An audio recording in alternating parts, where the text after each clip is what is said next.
शशुर कथा कहीदिए सारा दुनिया रे शशुर घर महत्व सब अधिक इदम फलु संसार सारम शशुर मंदिर हरि सेते महोदधौ हर सेते हिमालय अर्थ या बुझता ये दुनिया रे शशुर मंदिर अनेक सार पवित्र हरि महनीय जो हरि विष्णु समुद्र भीतर था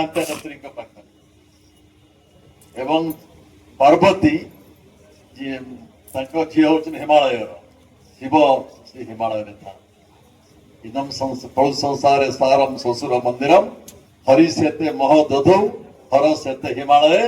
विशिष्ट समाजसेवी स्वर्गत ब्रजकिशोर राउत का एकादश उपलक्षे स्मृतिचारण सभा अनुष्ठित हो जाइछि।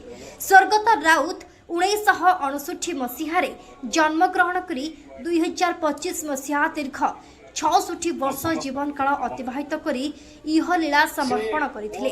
चोरदा दुर्गा मंदिर कमिटीर मुख्य संपादक विवेकानंद महांती सभापतित्व अनुष्ठित एही सभारे पूर्वतन अर्थमंत्री डॉक्टर प्रफुल्ल चंद्र घड़ाई, पूर्वतन मंत्री बद्रीनारायण पात्र, कोराई विधायक आकाश दास नायक, पौर अध्यक्ष सुभाष बड़, श्रमिक नेता विद्याधर महांती, हृदानंद सामल, प्रफुल्ल नायक, सबिता राउत, मायाधर मल्लिक प्रमुख उपस्थित रही स्वर्गत ब्रज राउतकर दीर्घ 66 वर्ष बीती जाइथिबा जीवन शैली को मन पकाई दुख प्रकाश करथिले।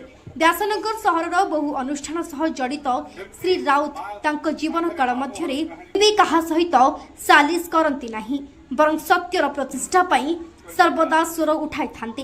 राजनीति सांबादिकता सामाजिक कार्य एपरिकी अधिवक्ता भावरे तांकर कार्य दक्षता तांको चिरकाल अमर करी रखिब बोली डॉक्टर प्रफुल्ल घड़ाई कहिथिले।